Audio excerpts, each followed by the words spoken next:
భద్రాచలం దగ్గర గోదావరి ఉగ్రరూపం దాల్చింది. ఎగువ ప్రాంతాల్లో కురుస్తున్న భారీ వర్షాలకు వరద ఉధృతి 55 అడుగులకు చేరింది. దీంతో మూడో ప్రమాద హెచ్చరికలు జారీ చేశారు అధికారులు.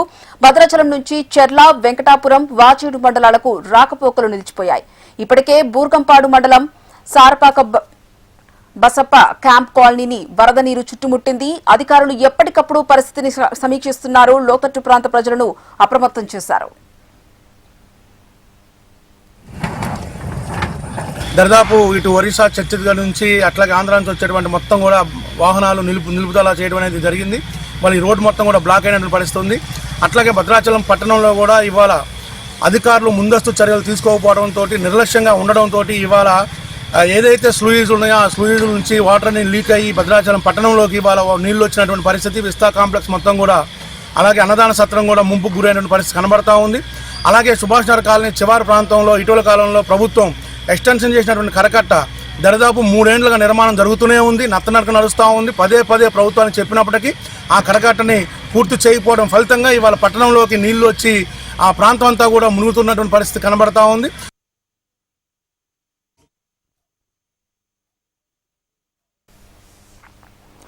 భద్రాచలం దగ్గర గోదావరి ఉగ్రరూపం దాల్చింది. ఎగువ ప్రాంతాల్లో కురుస్తున్న భారీ వర్షాలకు వరద ఉధృతి 55 అడుగులకు చేరింది.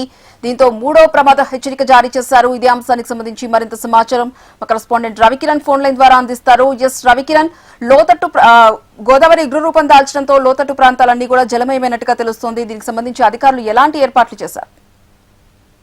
ప్రియ, భద్రాద్రి కొత్తగూడెం జిల్లా భద్రాచలం వద్ద మూడో ప్రమాద హెచ్చరిక దాటి భద్రాచలం వద్ద గోదావరి అయితే ప్రవాహం ఉధృతంగా కొనసాగుతుంది. ఇప్పటికే ఉదయం నుంచి కూడా పెద్ద ఎత్తున కూడా 3 అడుగుల పైచిలకు గోదావరి ప్రవాహం పెరిగింది. భద్రాచలం నుంచి చెర్ల, వెంకటాపురం, వాజేడు మండలాలకు సంబంధించి రాకపోకలు కూడా నిలిచిపోయాయి. నదీ పరివాహంగా ఉన్నటువంటి లోతట్టు ప్రాంతాల ప్రజలను ఇప్పటికే అధికారులు అప్రమత్తం చేశారు. మైదాన ప్రాంతాలకు కూడా తరలిస్తున్నారు. భద్రాచలం నుంచి దుమ్మగూడెం వైపుని వెళ్లేటటువంటి రహదారులన్నీ కూడా పూర్తిగా నీరు స్తంభించింది. దీంతో పాటుగా పక్కనే ఉన్నటువంటి ఆంధ్రప్రదేశ్ లోకి వెళ్లేటటువంటి ఏటపాక వద్ద ప్రధాన రహదారిపై పూర్తిగా వరద నీరు చేరడంతో అటు ఆంధ్ర, తెలంగాణ ప్రాంతాలకు కూడా రాకపోకలన్నీ నిలిచిపోయాయి. ఆంధ్ర కోనవరం వైపు వెళ్లేటటువంటి రహదారులన్నీ కూడా పూర్తిగా నీటితో స్తంభించిందని చెప్పవచ్చు. భద్రాచలం కోనవరం రోడ్లో కరకట్ట వద్ద జాతీయ రహదారిపై మట్టితో అడ్డుకట్ట వేసి వాహనాల రాకపోకలను అధికారులు అయితే నిలిపివేశారు. నిన్న రాత్రి నుంచి కూడా భద్రాచలం శివారులో భారీ వాహనాల రాకపోకలు కూడా ఆపేశారు. అటు ఆంధ్ర, ఇటు దుమ్మగూడెం, చెర్ల మండలాలకు కూడా పూర్తిగా రవాణా అయితే స్తంభించింది. మరోవైపు భద్రాచలంలో రామాలయం కళ్యాణ ఘట్ట కావచ్చు, స్నానఘట్టాలు, ఆంజనేయ స్వామి దేవాలయం,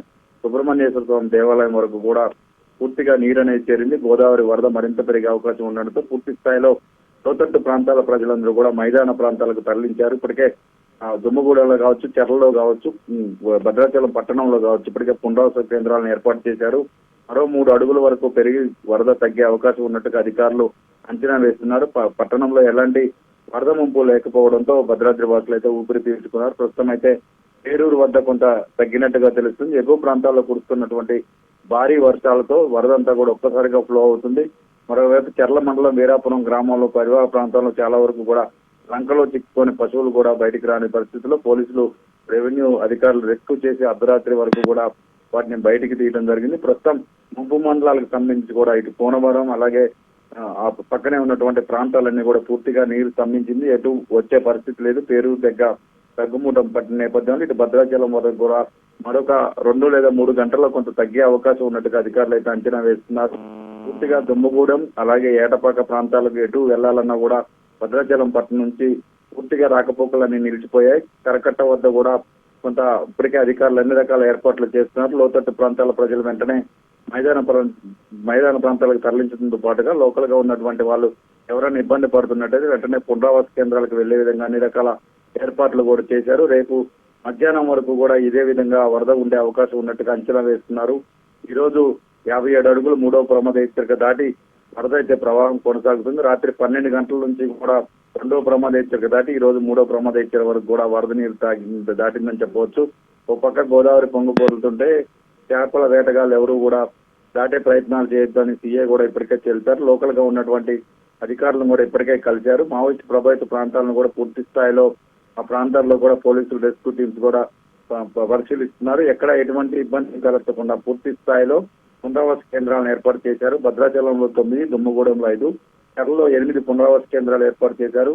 భద్రాచలం పట్టణంలోకి ఇంతవరకు ఎక్కడ కూడా వరద నీరు రాకపోవడంతో ఎవరు పునరావాస కేంద్రాలకైతే ఇంతవరకు రాలేదు. ఇప్పటికే కొన్ని ప్రాంతాల్లో రహదారుల మీదకైతే వరద నీరు వచ్చింది, రాకపోకలు పూర్తిగా స్తంభించాయి. దీంతో జనజీవనం కూడా ఇబ్బందులు ఎదుర్కోవాల్సిన పరిస్థితి ఏర్పడింది. గోదావరి వరద ఉధృతి కొనసాగుతున్న నేపథ్యంలో అప్రమత్తమైన జిల్లా అధికారులు ఇప్పటికే సహాయక చర్యల్లో కూడా నిమగ్నమయ్యారు. వరదల నేపథ్యంలో గోదావరి పరివాహంగా ఉన్నటువంటి గ్రామాల ప్రజలను కూడా ఎప్పటికప్పుడు బయటికి మైదాన ప్రాంతాలకు తరలించడంతో పాటుగా వాళ్ళకి కావాల్సినటువంటి సౌకర్యాలు కూడా కల్పించేందుకు ఏర్పాట్లు అయితే చేస్తున్నారు. దీంతో పాటుగా పూర్తి స్థాయిలో వరదంతా కూడా ఇటు ఛత్తీస్గఢ్ అటు మహారాష్ట్ర నుంచి గోదావరి పెద్ద ఎత్తున వస్తుండటంతో స్థానికులు కూడా ఎవరు కూడా గోదావరి దగ్గరికి రావద్దంటే ఇప్పటికే అధికారులు కూడా ఆదేశాలు జారీ చేశారు. ఎక్కడా కూడా ఫోటోలు దిగేందుకు కావచ్చు, గోదావరి దగ్గరికి వచ్చి దిగే ప్రయత్నం చేయొద్దని చెప్పేసి ముందస్తుగానే అధికారులు కూడా అన్ని రకాలు కూడా పర్యవేక్షణ చేస్తున్న పరిస్థితి కనపడుతుంది. మరో 2 రోజుల పాటు ఇదే విధంగా గోదావరి ప్రవహించే అవకాశం అయితే ఉన్నట్టుగా చెప్తున్నారు. Right, thank you Ravikiran.